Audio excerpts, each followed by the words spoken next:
alma sobrevivente, eu sou cristão apesar da igreja.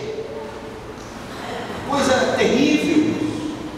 E aí ele narra a experiência dele, de tantos outros cristãos, que ao longo da história decepcionaram-se com a igreja e por um triz quase abandonaram o cristianismo. Outro livro dele, Igreja, por que me importar? Dá para nós entendermos a razão que faz um autor como Philip Yancey lançar 2 livros com títulos assim. Dá para entender por quê. Não é difícil de se entender por quê. Quem aqui nunca se aborreceu com a instituição chamada igreja? Quem aqui nunca foi vítima do igrejismo dos crentes? Quem aqui nunca sofreu com o farisaísmo das pessoas? E a melhor definição de fariseu que eu já ouvi é a seguinte: é aquele que se importa com a vida do outro. Não no sentido de restaurar e ajudar, mas no sentido de alfinetar.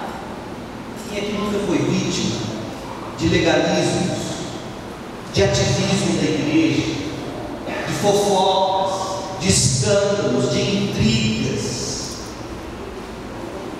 Em uma frase apenas: quantos aqui nunca sofreram por estarem na igreja e por se envolverem na igreja? Talvez a maioria. O fato é que as feridas que nós sofremos dentro da igreja têm feito homens como Philip Yancey escrever livros como esse, Alma Sobrevivente, sou cristão apesar da igreja. A verdade é que nós, como Davi, o salmista, muitas vezes já sofremos o que Davi sofreu. Leia, observe comigo, tome nota, depois você pode ler em casa, o Salmo 55. O Salmo 55, versículos 12 a 14, diz assim: se o inimigo me insultasse, eu poderia suportar.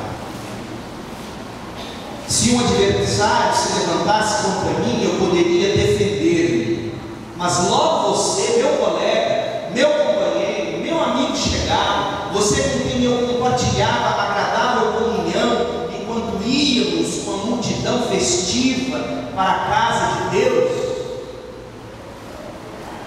Davi diz: olha, se fosse um homem ou uma mulher qualquer, alguém aí da rua, que tivesse feito o que fez comigo, eu teria superado. Mas quem fez o que fez comigo era gente que comia no meu prato, que andava comigo, ia para a igreja comigo, orava comigo, orava por mim.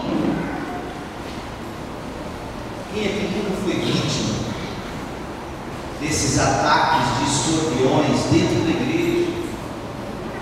Sabe qual é a vontade de Davi quando ele toma nota disso? Provavelmente foi a sua vontade quando você levou uma dessas ferroadas.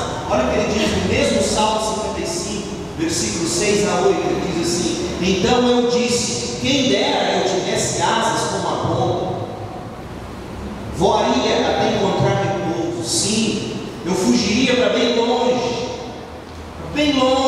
e no deserto eu teria o meu abrigo. Eu me apressaria em achar refúgio longe do vendaval e da tempestade. Quantos nunca quiseram sumir da igreja por causa de feridas que foram feitas na comunhão da igreja?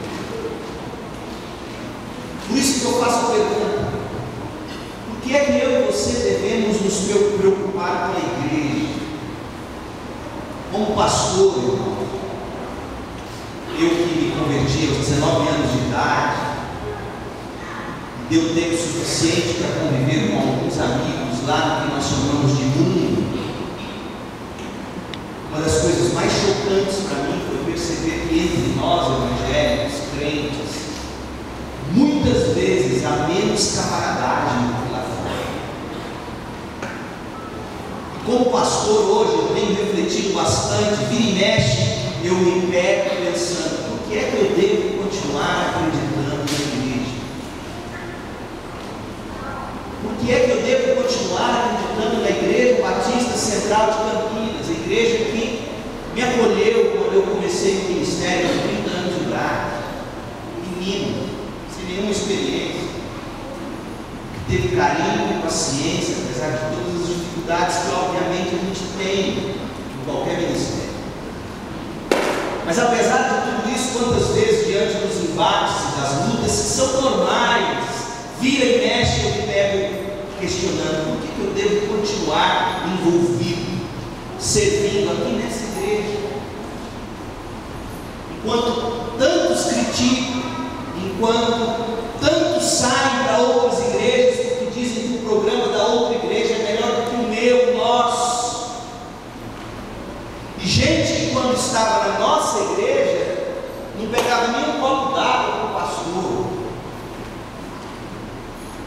mas que quando saiu da nossa, foi para outra, chegou lá e eu fiquei sabendo que ele é manobrista no estacionamento. Aí você para e pensa: meu Deus, por que é que eu vou continuar acreditando nessa igreja, enquanto os seus membros e membros antigos já não acreditam mais nela? Aparentemente criticam ela, metem a lenha nela, comparam ela com todas as outras possíveis e dizem: ah, como poderia ser melhor, ah, como era melhor antigamente. E mexe comigo. Por que eu devo continuar me importando quando a maioria das pessoas são espectadores, 20% ou menos são daqueles que carregam o piano? Por que é que eu devo me importar com a igreja? Deus é tão bom para mim que eu sempre caio na mesma resposta, que é a que eu quero te dar hoje à noite.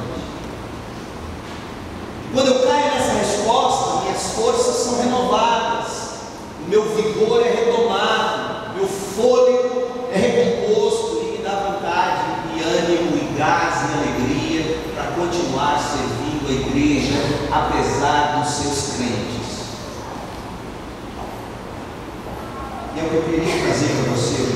Então, por que eu e você devemos nos preocupar com a igreja local?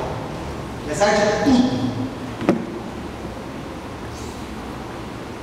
eu queria dar uma razão bíblica para você. Eu queria que você abrisse em Efésios 3, versículo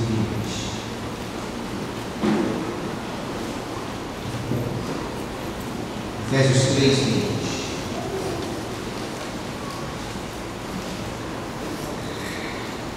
Eu queria que agora, com a Bíblia aberta em Efésios 3, você fechasse seus olhos e silenciosamente orasse no seu coração, pedindo que Deus fale com você e revele pela sua palavra o que é que vale a pena se importar, se envolver com a igreja local, apesar de todos os coices, todas as ferroadas, todos os escândalos e tudo mais. Ore com sinceridade agora, aí no seu coração.